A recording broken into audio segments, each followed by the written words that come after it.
Meus queridos irmãos, minhas queridas irmãs, com muita alegria, nós damos continuidade a esta quinta-feira dedicada à adoração, dedicada à devoção que devemos todos ter ao Santíssimo Sacramento do altar. Eu gostaria de, nesta manhã, refletir um pouco com vocês a respeito da necessidade que nós temos de promover nas nossas paróquias e de promover nas nossas comunidades a adoração eucarística. É, na verdade, uma necessidade urgente, urgentíssima. Por quê?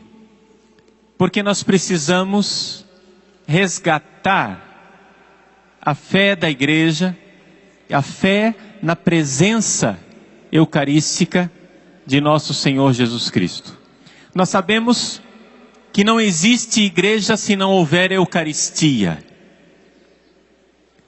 Se o diabo quiser acabar com a igreja, é muito simples. É só ele destruir todas as missas, destruindo os padres e acabar com a eucaristia. Se o demônio conseguir acabar com a eucaristia, ele acabou com a igreja. Porque onde está a igreja, aí está a eucaristia. Papa João Paulo II, bem-aventurado Papa João Paulo II, escreveu um documento que se chama Ecclesia de Eucaristia. A igreja, ela vive da eucaristia. Então vejam, a igreja faz a eucaristia e a eucaristia faz a igreja. Então, se nós queremos que o caminho de salvação deixado por Jesus continue aqui na terra, nós precisamos da Eucaristia. Mas eu gostaria de, no início dessa pregação, de partilhar com vocês um pouco uma mudança que aconteceu na minha vida de oração, na minha vida pessoal. Não porque eu seja exemplo para ninguém, exatamente o contrário. O que eu vou fazer aqui é bater no peito e mostrar que eu não sou exemplo. Entendem? Então, o que é que aconteceu? Vejam, é evidente que eu sempre tive muita devoção pela Eucaristia. Eu, quando fui ordenado padre, há quase 20 anos atrás, fui ordenado pelo bem-aventurado Papa João Paulo II, com a graça de Deus. Hoje lá no céu ele põe a mão na minha cabeça e reza por mim. Então o Papa João Paulo II me fez padre. Eu me lembro claramente que quando eu fui ordenado padre, as pessoas não podiam falar que eu ia ser ordenado. Faltavam alguns dias para eu ser ordenado. Só de pensar que eu ia celebrar a missa, só de pensar que eu ia celebrar a Eucaristia, eu já chorava. Eu chorava imediatamente, só de pensar que eu ia celebrar missa. Por isso, a Eucaristia, o altar, a missa, sempre foi uma presença na minha vida. Isso não tem dúvida nenhuma. Só que acontece o seguinte. Durante um certo tempo, eu, no seminário, ensinava para os seminaristas, os futuros padres, o seguinte. Isso se ensina em muitos seminários do Brasil. Por isso eu estou dizendo isso para vocês, porque para você entender a cabeça dos padres, entendeu o negócio? Ou seja, eu ensinava isso e muitos padres aprenderam isso. Aprenderam o quê? O seguinte, que a Eucaristia foi uma celebração que Jesus deixou, que nós precisávamos fazer. Jesus disse assim, fazei isto em memória de mim. Então a ordem de Jesus era de celebrar a Eucaristia, celebrar a missa. E o que é que ele mandou fazer? Ele mandou tomar e comer. Ele mandou tomar e beber. Então, a verdadeira devoção eucarística, eu ensinei no seminário, e ensinei para os meus seminaristas, a verdadeira devoção eucarística é celebrar a missa e comungar. Ponto. Ponto. Já esse negócio de adoração eucarística, já esse negócio de ficar adorando a hóstia lá no ostensório, já esse negócio de ficar adorando a hóstia no sacrário, tudo isso é muito legítimo, mas foi uma invenção do segundo milênio. Durante todo o primeiro milênio da igreja, durante 1000 anos, a igreja viveu celebrando a missa, mas não tinha adoração. A adoração é uma coisa que começou a surgir depois. A adoração surgiu no segundo milênio, então é uma coisa recente, e sendo uma coisa recente, a gente vê então que não é uma coisa obrigatória, já que não estava lá na época dos apóstolos, não estava lá na época dos santos padres. Então, eu ficava muito tranquilo. Muito tranquilo. Eu devo até confessar que eu, por exemplo, seguindo, aliás, deixa eu dizer bem claro isso, seguindo as normas litúrgicas, quando nós reformamos a capela do seminário lá da Arquidiocese de Cuiabá, nós fizemos a capela, que é o lugar de celebração da Eucaristia, e fizemos a capela sem o sacrário. E o sacrário nós colocamos na capelinha do Santíssimo. Uma capelinha menor. Por quê? Porque a norma litúrgica pedia que um lugar onde se celebra a Eucaristia não deveria haver a presença do sacrário.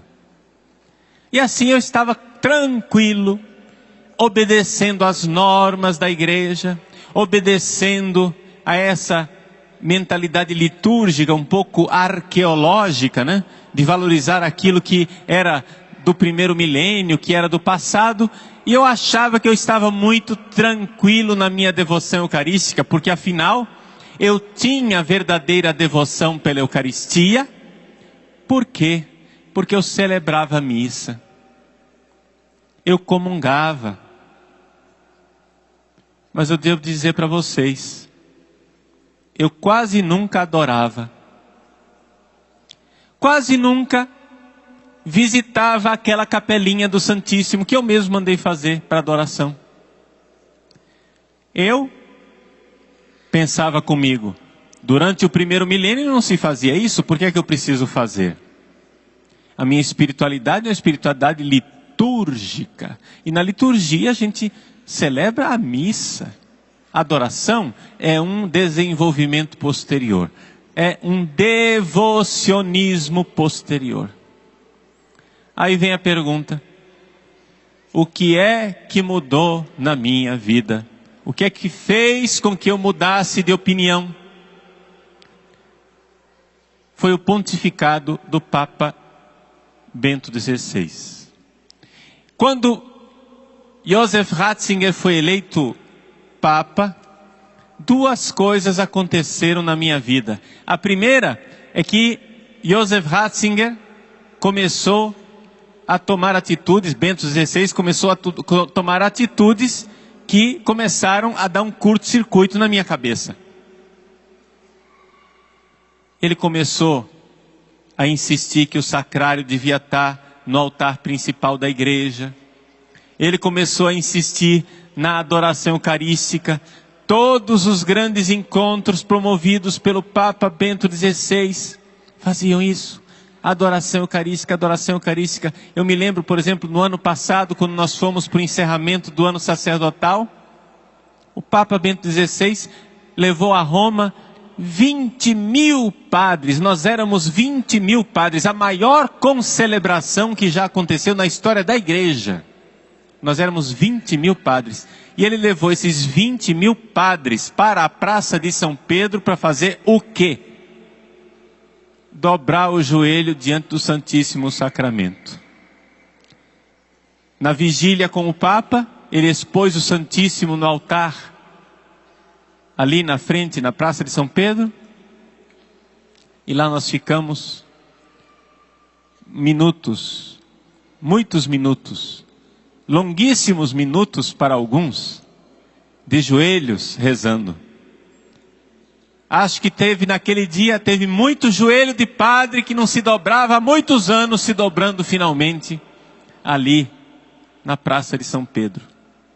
Naquele dia, no encerramento do ano sacerdotal, Bento XVI conseguiu alguns milhares de padres de joelhos no chão, na praça, adorando Jesus no ostensório. Agora, vejam, eu senti que alguma coisa mudou, não é? Mudou nesta forma. O Papa Bento XVI começou a insistir na adoração. E isso começou a me questionar. A segunda coisa que mudou com a eleição de Bento XVI é que agora João Paulo II estava no céu. E eu acho, isso é a minha opinião, que ele começou a fazer na minha cabeça e no meu coração aquilo que ele não conseguiu fazer quando estava vivo. Quando ele estava aqui na terra, acho que ele pregava, etc e tal. Mas agora que ele está lá no céu, ele olha para o padrezinho que ele ordenou e diz assim: esse menino precisa tomar juízo na vida. E começou a pôr a mão na minha cabeça, mais pesado, né? Para ver se eu mudo. E o que é que precisa mudar? O que precisa mudar é que nós precisamos entender que a adoração eucarística é urgente. Ela não é uma coisa facultativa. A adoração eucarística não é um desenvolvimento espúrio do segundo milênio. Não é um devocionismo que surgiu depois. A adoração eucarística faz parte da própria fé da igreja. O Papa Bento XVI escreveu uma exortação apostólica chamada Sacramentum Caritatis, o sacramento do amor, a Eucaristia. E nessa exortação apostólica, para cortar as pernas de todo argumento do Paulo Ricardo, que dizia que no primeiro milênio não se fazia adoração, o Papa cita uma frase do querido Santo Agostinho. Santo Agostinho viveu no primeiro milênio, no início da igreja. É um dos padres da igreja. E Bento XVI diz assim, ele cita em latim, depois traduzo. Nemo autem illam carnem manducat, nisi prius adoraverit. Pecemus non adorando. Ninguém come aquela carne, ou seja, ninguém come do corpo de nosso Senhor Jesus Cristo na Eucaristia, nisi prius adoraverit, sem que antes tenha adorado. Se você quer comungar, você antes tem que adorar, diz Santo Agostinho.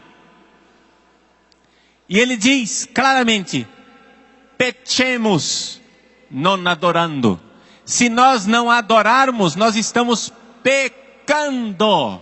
Se antes de comungar nós não adorarmos, nós estamos pecando. Toma na sua cara, Padre Paulo Ricardo. Converte, entendeu?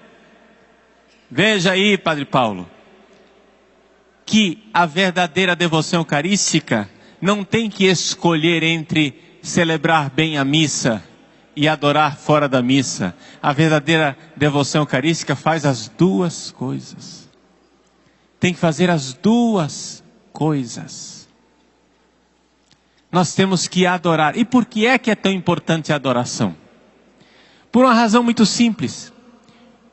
Porque no primeiro milênio, a igreja vivia uma fé na presença de Jesus na Eucaristia, que era uma fé inabalável. Todo mundo tinha certeza absoluta de que Jesus estava presente na Eucaristia. Durante os 1000 primeiros anos da igreja, não havia nenhuma heresia que negasse a presença de Jesus na Eucaristia. Então, o que acontece? É claro, todo mundo acreditava, todo mundo automaticamente ia para a missa e na missa, na própria celebração da missa, adorava e comungava. Acontece, porém, que no segundo milênio, ou seja, nesses últimos 1000 anos, surgiram inúmeras heresias eucarísticas. Ou seja, pessoas que negavam a presença de Jesus na Eucaristia. Já na Idade Média, houve várias heresias. A heresia de Berengário, a heresia da empanação. Mas depois essas heresias vieram e culminaram na heresia protestante, onde Lutero finalmente negou radicalmente a presença de Jesus na Eucaristia. Ou seja, Lutero diz que na Eucaristia existe uma consubstanciação, ou seja, que a substância do corpo de Cristo está presente junto com a substância do pão. Isso quer dizer que, do mesmo jeito que Jesus está presente nessa cadeira onde você está sentado, onde Ele está presente nessa luz que nos ilumina aqui, está presente nesse ambão, está presente no microfone, essa presença de imensidade de nosso Senhor Jesus Cristo, essa presença de Jesus em todos os lugares, Ele também está presente naquele pão. E quando você celebra a ceia, não é? Porque os protestantes não celebram missa, eles celebram a ceia. Quando você celebra a ceia, você só toma consciência dessa presença. Ou seja, é simplesmente um ato pedagógico. É uma pedagogia. Você pega aquele pãozinho e come, simbolizando que você está em sintonia com o corpo ressuscitado de Jesus. Mas é só um símbolo. Vejam que heresia tremenda. Vejam que heresia terrível. Os protestantes não acreditam que Jesus está presente na Eucaristia. Mas, meus irmãos, Ele não disse: tomai todos e comei, este pão simboliza o meu corpo. Não, Ele disse: tomai todos e comei, isto é o meu corpo. Tomai todos e bebei, isto é o meu sangue. Nós sabemos que Ele está lá presente de uma forma como Ele não está presente em lugar nenhum. Existem densidades diferentes da presença de Deus. Vejam, por exemplo, você que está me assistindo pela rádio, pela televisão ou pela internet.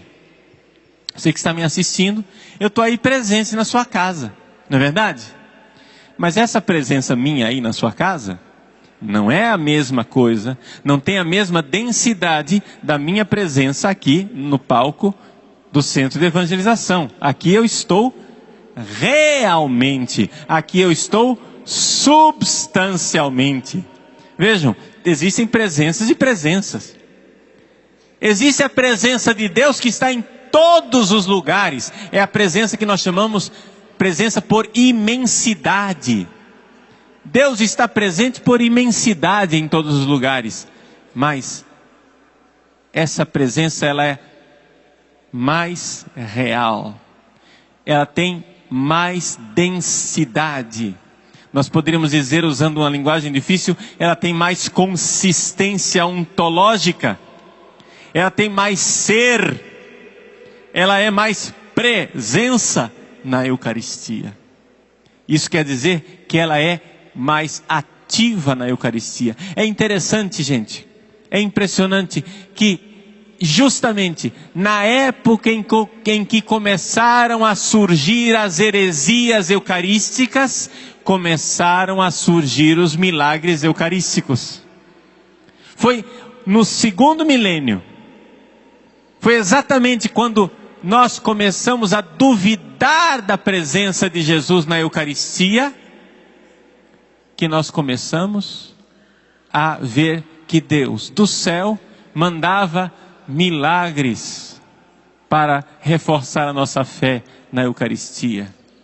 O milagre extraordinário de Lanciano, na Itália, em que a hóstia e o vinho se transformaram em verdadeira carne e verdadeiro sangue. O milagre extraordinário de Cássia, Lá no santuário de Santa Rita, onde ela está enterrada, está lá a relíquia do breviário. Um padre desleixado, um padre que não tinha respeito pela Eucaristia, foi dar a comunhão para um doente. E então ele tinha que passar no sacrário, pegou a hóstia rapidinho, como ele não tinha ali uma teca, ele colocou a hóstia dentro do breviário e fechou o breviário, colocando a hóstia ali dentro do breviário, dentro do livro, e foi levar para o doente. Quando ele abriu, a hóstia tinha sangrado dentro do breviário. Está lá o breviário até hoje, com a mancha de sangue. O milagre extraordinário, por exemplo, de Bolzano, que hoje está na Catedral de Orvieto, na Itália, em que um padre, ao celebrar a missa, ao partir o pão, o sangue, a hóstia sangrou abundantemente em cima do corporal e da toalha do altar. Sangue abundante caiu da hóstia. Vejam, foi exatamente nessa época em que nós negamos a presença de Jesus na Eucaristia, que Deus começou a mandar milagres extraordinários, sinais extraordinários do céu, para falar da sua presença na Eucaristia. E é por isso que nós, mais do que nunca, precisamos da adoração eucarística. Nós necessitamos urgentemente da adoração eucarística, porque se nós não adorarmos a Jesus na Eucaristia, nós estamos nos arriscando a perder a fé. No primeiro milênio não havia essas heresias, então eles não tinham perigo de perder a fé. Mas nós hoje temos as heresias e por isso vamos perdendo a fé. É por isso que a igreja, na sua sabedoria, na sua pedagogia materna, ela foi inserindo uma série de gestos durante a Eucaristia. Por exemplo, na celebração da Eucaristia, a igreja colocou o padre para fazer uma genuflexão na hora da consagração, para dizer: aconteceu, é Jesus de verdade, dobre seu joelho. A igreja colocou os fiéis para receberem a comunhão de joelhos. Por quê? Para que os fiéis, comungando de joelho, atestassem: é Ele de verdade, é Deus, eu dobro meus joelhos diante dele. A igreja colocou os fiéis para ficarem de joelhos durante a consagração. Nada disso existia no primeiro milênio. A igreja começou a pedir aos padres que levantassem a hóstia na hora da consagração e levantassem o cálice na hora da consagração, para que Jesus fosse adorado na hora da Eucaristia. E nada disso existia no primeiro milênio. E o que é que nós vemos hoje? Tristemente, por desobediência à igreja e desrespeito à tradição da igreja, nós vemos tantos e tantos sacerdotes, uns bem intencionados, como eu era bem intencionado, eu queria obedecer e fazer as coisas direitinho. Outros mal intencionados,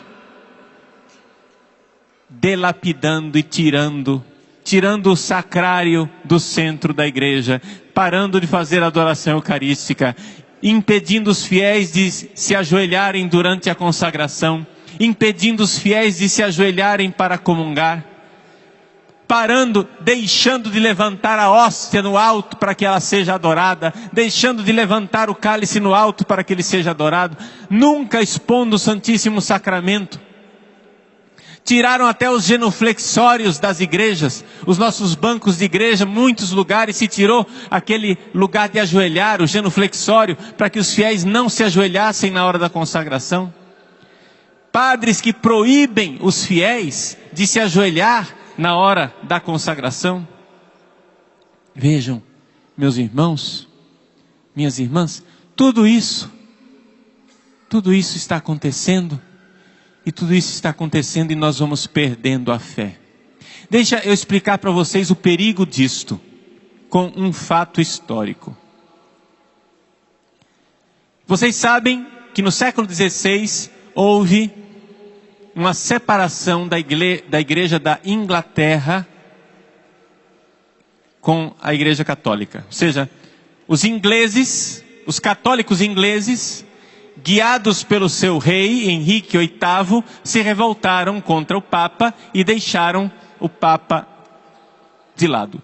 Henrique VIII se proclamou o chefe da igreja da Inglaterra. O chefe da igreja não era mais o Papa, era o rei Henrique VIII. E até hoje é assim na Inglaterra. A rainha da Inglaterra, ela é a chefe da igreja da Inglaterra. É assim até hoje. Só que, atenção, Henrique VIII fez esse ato de revolta e de rebeldia,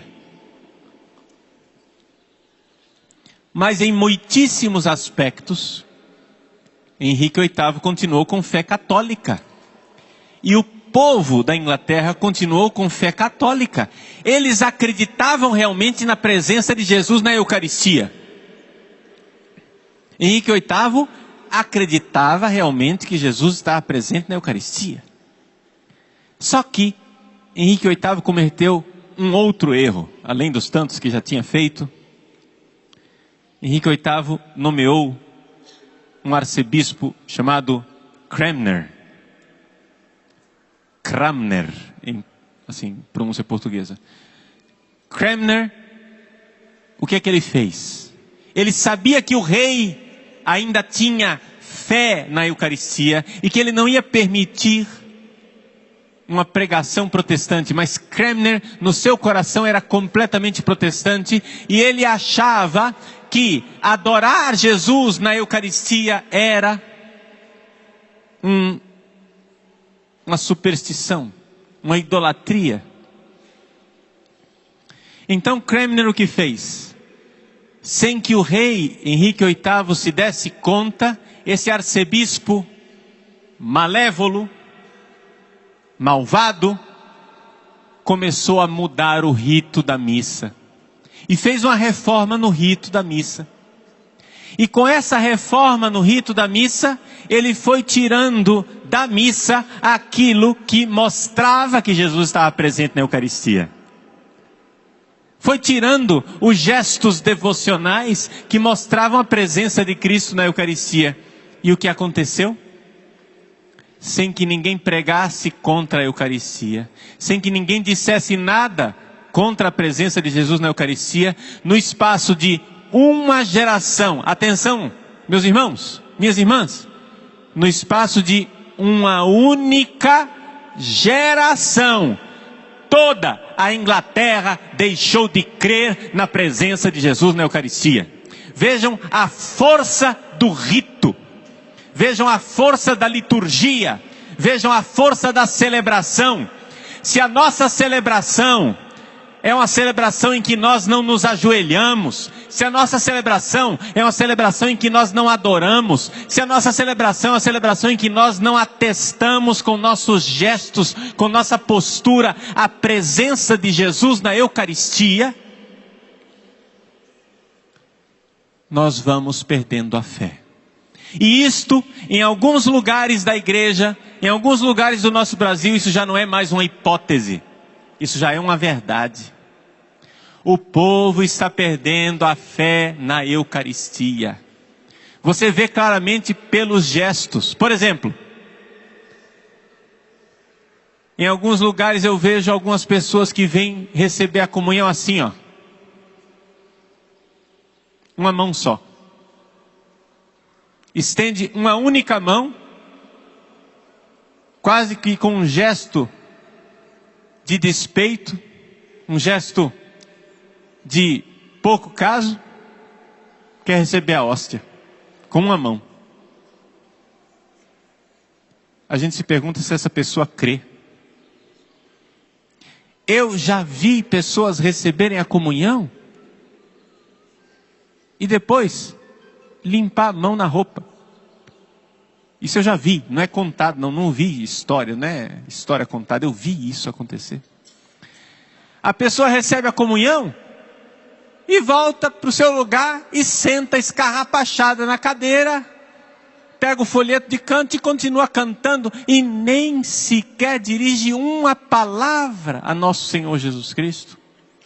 Não adora, não fala com Jesus. Quantos lugares já não se respeitam mais nosso Senhor Jesus Cristo sacramentado? Eu me lembro, quando eu era padre jovem, tinha acabado de ser ordenado, eu fui trabalhar numa paróquia na Alemanha. E nessa paróquia na Alemanha, o padre, enquanto eu estava lá, eu fui lá substituí-lo de férias. Enquanto eu estava lá, ele me mandou um dia passear com uma das paroquianas, que ia me mostrar a cidade, fazer um pouco de turismo. Quando eu voltei para casa, entrei na casa, os móveis tinham desaparecido. Ele tinha encostado um caminhão de mudança, levou tudo e deixou o ministério. Só deixou a minha cama e os móveis da cozinha, porque não dava para arrancar da parede. Deixou o ministério e foi se casar. Lá fiquei eu. Só tinha 1 mês de padre, hein? Eu tinha 1 mês de padre. Lá fiquei eu, numa paróquia, na Alemanha, tomando conta da paróquia no meio daquele fuzuê, daquela confusão. Pois bem, um dos fiéis, depois que ele saiu, disse assim: padre, não me admira que esse padre tenha deixado o sacerdócio, porque ele já não tinha mais fé. Eu disse: por quê, minha filha? Porque ele um dia foi levar a comunhão para os doentes, e no caminho de volta tinha um grupo de rapazes, os coroinhas estavam jogando bola, pois ele parou no meio do caminho, estava com o Santíssimo Sacramento no bolso da jaqueta. Ele pegou, fez um pacote com a jaqueta, colocou no chão para servir de marcação para o gol. Lá estava a bolinha de pano no chão, com Jesus dentro, e ele colocou lá no chão para marcar a trave do gol. Não é à toa que deixou o sacerdócio, já não acreditava, já não tinha fé. Mas, gente, como é que a gente perde a fé na Eucaristia? Como é possível perder a fé na Eucaristia? Nós perdemos a fé se nós deixamos de praticar a fé. E o ato da fé é o ato da adoração. O ato da fé é o ato de dobrar os joelhos. Vejam, nos afrescos e mosaicos das catedrais antigas na Europa, muitas vezes pintaram cenas apocalípticas do juízo final. E nessas cenas, muitas vezes, o diabo e os seus demônios são retratados, são pintados, são simbolizados no mosaico ou no afresco, sem joelhos. Você olha lá para o desenho do capeta, né? Para o desenho do diabo, e o diabo está lá, ele só tem perna, mas a perna não tem joelho. Por quê? O simbolismo que está lá é esse: existe algo de demoníaco em não se ajoelhar diante de Deus. Existe algo de demoníaco em não adorar a Deus. Existe algo de satânico em não querer se dobrar diante de Deus. É por isso que nós precisamos urgentemente da adoração eucarística. Nós precisamos voltar a dobrar os nossos joelhos diante do sacrário. Nós precisamos voltar a dobrar o nosso joelho diante de Deus. Precisamos voltar a fazer visitas ao Santíssimo Sacramento. Precisamos nos inclinar diante de Deus. E como a gente faz isso? Como é que na prática nós vamos fazer isso? Gente, Tudo isso que eu coloquei aqui para vocês pode parecer uma grande teoria, uma coisa muito difícil de entender. Mas agora vamos ficar bem práticos, bem simples. Quando Nossa Senhora apareceu em Fátima, no dia 13 de maio de 1917, a um certo momento, na primeira aparição, ela abriu seus braços e um raio de luz divina inundou o coração das 3 criancinhas. Eram 3 crianças de 10, 9, 7 anos de idade. Lúcia, Francisco e Jacinta. Crianças. Crianças. Pois bem, essas criancinhas receberam a graça divina instintivamente, instantaneamente, eles se prostraram diante de Deus e rezaram assim: ó Santíssima Trindade, eu vos adoro, meu Deus, eu vos amo no Santíssimo Sacramento. Isso que aconteceu na primeira aparição é simplesmente confirmação daquilo que Deus já vinha fazendo no coração dessas crianças. Porque para preparar as aparições de Nossa Senhora em 1917, Deus havia enviado antes um anjo, o anjo de Portugal, o anjo da paz, para preparar o coração das criancinhas para verem Nossa Senhora. Na primeira aparição do anjo, o anjo se prostrou, reverenciando a Deus, adorando a Deus. E as crianças também se prostraram, adorando a Deus, por terra. E o anjo ensinou as crianças a rezarem: meu Deus, eu creio, adoro, espero e amo-vos. Peço-vos perdão para os que não creem, não adoram, não esperam e não vos amam. Nós todos precisamos aprender esta oração que foi ensinada pelo anjo e repeti-la sempre diante do Santíssimo Sacramento. Numa outra aparição do anjo, o anjo apareceu com o cálice e a hóstia consagrada na mão. E então ele deixou o cálice e a hóstia consagrada levitando no ar. O anjo se prostrou diante do Santíssimo Sacramento e ensinou uma outra oração para as crianças: Santíssima Trindade, Pai, Filho e Espírito Santo, adoro-vos profundamente e ofereço-vos o preciosíssimo corpo, sangue, alma e divindade de Jesus Cristo, presente em todos os sacrários da terra, em reparação dos ultrajes, sacrilégios e indiferenças com que Ele mesmo é ofendido. Vejam, que coisa extraordinária. Eu, assim, como estudante de teologia, eu fico abismado. Quantas e quantas vezes os teólogos debatem entre si, perguntando em que consiste o sacerdócio dos leigos, não é? Porque o sacerdócio de Jesus Cristo é único, mas existem 2 formas de participar no sacerdócio dele, que é o sacerdócio ministerial dos padres e outro é o sacerdócio dos leigos. Em que consiste o sacerdócio dos leigos? Olha aqui uma lição prática de sacerdócio dos leigos. Você se ajoelhar diante do sacrário e dizer: eu ofereço o corpo, sangue, alma e divindade de Jesus Cristo. Eu ofereço, isso é sacerdotal. Eu ofereço em reparação pelos ultrajes, sacrilégios e indiferenças. Vamos entender essas 3 coisas. Indiferença. Jesus está lá no sacrário, mas a gente não liga. A gente não está nem aí. A gente passa diante de uma igreja em que Jesus está presente no sacrário, não faz o sinal da cruz, não faz um ato de devoção, não está nem aí. A gente passa na frente do sacrário e não faz genuflexão. Isso é indiferença.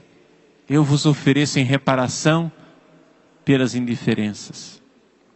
Pelos sacrilégios. O que é o sacrilégio? O sacrilégio principal, sacrilégio de comungar em estado de pecado. Pedir perdão a Jesus pelas comunhões sacrílegas. Mas tem coisas piores ainda do que isso.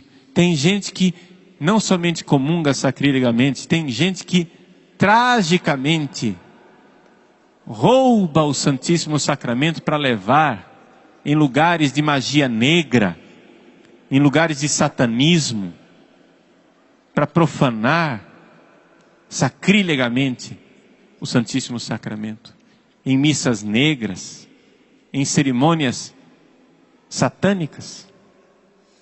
Pedir perdão por isso. Isso não é uma coisa do outro planeta não, gente. Isso não é uma coisa que não existe, isso existe. Eu tenho 19 anos de padre, já atendi. Ninguém, pelo amor de Deus, eu vou falar isso para vocês, mas você compreende que eu vou falar isso com zelo no coração, para que você entenda que quando eu falo de satanismo, eu não estou falando, não estou delirando. Estou falando de algo que eu já vi não, graças a Deus não vi, mas já atendi pessoas. Ninguém se escandalize, é terrível, só de dizer isso, mas eu vou dizer, é terrível. Mas eu já atendi uma moça, uma jovem, que roubou o Santíssimo Sacramento para participar de uma cerimônia em que ela teve com o Santíssimo no seu corpo, teve relações com 12 apóstolos de Satanás. Teve relações sexuais com o Santíssimo Sacramento, com 12 apóstolos de Satanás. Não vou entrar mais em detalhes, que a coisa é terrível, mas você já imagina. A coisa é revoltante de pensar. Mas isso existe. Pedir perdão pelo sacrilégio. Ofereço em reparação pelos ultrajes. Ultrajes quer dizer o quê? Quer dizer palavras, blasfêmias contra o Santíssimo. Palavras ditas com que ele mesmo é ofendido. Então a primeira coisa, olha só. Santíssima Trindade eu adoro. Segunda coisa, Santíssima Trindade eu ofereço em reparação. E também, enfim, e pelos méritos infinitos do Santíssimo Coração, do seu Santíssimo Coração, ou seja, do coração de Jesus, e do coração imaculado de Maria, peço-vos a conversão dos pobres pecadores, a intercessão, a conversão dos pecadores, adoração, reparação, intercessão. Vejam como Nossa Senhora está ensinando a 3 crianças. Se 3 criancinhas podem fazer isso, nós todos podemos fazer. Nós todos podemos fazer. Então essas orações são importantes. Nós vamos daqui a pouco fazer adoração ao Santíssimo Sacramento. Durante a adoração, é importante, então, nós compreendermos o quanto a adoração está fazendo em nós. Aqui estava o erro do Padre Paulo Ricardo. O Padre Paulo Ricardo achava que só a missa era suficiente. Mas a gente precisa se preparar para a missa. A gente precisa, porque senão, se nós não tivermos tempo diante do Santíssimo Sacramento, de joelhos dobrados, se nós não adorarmos o Santíssimo Sacramento, na hora da missa, nós vamos receber o Santíssimo com indiferença. A nossa fé e a nossa devoção eucarística vai arrefecendo. E isto não é uma hipótese, Isso é uma realidade histórica. Isso aconteceu na Inglaterra no século XVI e isto, infelizmente, desgraçadamente, desafortunadamente, está acontecendo hoje em muitos lugares. Onde as pessoas não adoram, onde as pessoas não dobram os seus joelhos. Vejam, meus irmãos, adorar o Santíssimo fora da missa. Se você, na sua paróquia, onde você mora, se não existe possibilidade de adoração, porque o padre não expõe o Santíssimo, porque não tem ostensório, ou porque não se permite, ou porque não há possibilidade, adore no sacrário. Adore no sacrário. Que beleza, não é? Ver os santos, como São João Bosco, São Domingos Sávio, que quando eram meninos, quando eram pequeninos, adoravam Jesus na Eucaristia, a ponto de até nos rigores do inverno europeu, esperar o horário da missa, fora da igreja, ajoelhado na porta da igreja, adorando, sabendo que o Santíssimo está lá dentro. Passando frio, na neve, ajoelhado na porta da igreja, esperando a hora da igreja abrir. O Santíssimo está lá dentro, estou ajoelhado aqui na porta, estou adorando. Você não precisa nem ter a porta da igreja aberta para você adorar. Você pode adorar na porta. Você entende isso? Mas é importante que nós voltemos a essa piedade eucarística. No primeiro milênio eles não tinham isso, é verdade. Eu concedo isso aos teólogos. Eu também pensava assim. Mas no primeiro milênio eles não tinham as heresias eucarísticas e não estavam arriscados como nós estamos arriscados de perder a fé. Então Nossa Senhora em Fátima nos ensina orações. O anjo em Fátima nos ensina orações. Essas orações são uma forma muito simples, muito clara de como nós podemos adorar nosso Senhor Jesus Cristo e o quanto isso vai de alguma forma refazer no nosso coração uma verdadeira piedade eucarística. Eu louvo a Deus, nosso Senhor, pelo Santo Padre, o Papa Bento XVI. Eu estou aqui testemunhando para vocês a mudança que a pregação e o exemplo deste homem fez na minha vida, eu como padre. E peço a Deus, nosso Senhor, que tantos outros padres também mudem e compreendam que o que está em jogo aqui não é uma teoria. O que está em jogo aqui não é uma arqueologia litúrgica. O que está em jogo aqui não é o fato de que, mas eu prefiro assim. Não é um gosto. O que está em jogo aqui é a fé. Se nós não voltarmos a tratar a Eucaristia com toda piedade, se nós não voltarmos a tratar a Eucaristia com toda a adoração que ela merece, nós certamente iremos, sim, aos poucos perder a fé eucarística. Então, eu peço a você, fique de pé. E desde já, vamos tomar posse desta verdade da adoração eucarística, repetindo as orações do anjo, que o anjo ensinou em Fátima. Depois nós vamos usar essas orações no momento de adoração. Mas desde já, vamos repetir isso. Repita comigo. Meu Deus. Meu Deus. Eu creio. Eu creio. Adoro. Adoro. Espero. Espero. E amo-vos. E amo-vos. Peço-vos perdão. Peço-vos perdão. Para os que não creem. Para os que não creem. Não adoram. Não adoram. Não esperam. Não vos esperam. E não vos amam. E não vos amam. A segunda oração. Santíssima Trindade. Santíssima Trindade. Pai, Filho e Espírito Santo. Pai, Filho e Espírito Santo. Adoro-vos profundamente. Adoro-vos profundamente. E ofereço-vos. E ofereço-vos o preciosíssimo corpo. o preciosíssimo corpo. Sangue. Sangue. Alma. Alma. E divindade. E divindade. De Jesus Cristo. De Jesus Cristo. Presente em todos os sacrários da terra. presente em todos os sacrários da terra, em reparação dos ultrajes, em reparação dos ultrajes, sacrilégios e indiferenças, sacrilégios e indiferenças, com que ele mesmo é ofendido, com que ele mesmo é ofendido, e pelos méritos infinitos e pelos méritos infinitos do seu Santíssimo Coração do seu Santíssimo Coração e do coração imaculado de Maria, e do coração imaculado de Maria, peço-vos a conversão peço-vos a conversão dos pobres pecadores. dos pobres pecadores. Amém. Amém. Em nome do Pai, e do Filho, e do Espírito Santo. Amém. Amém.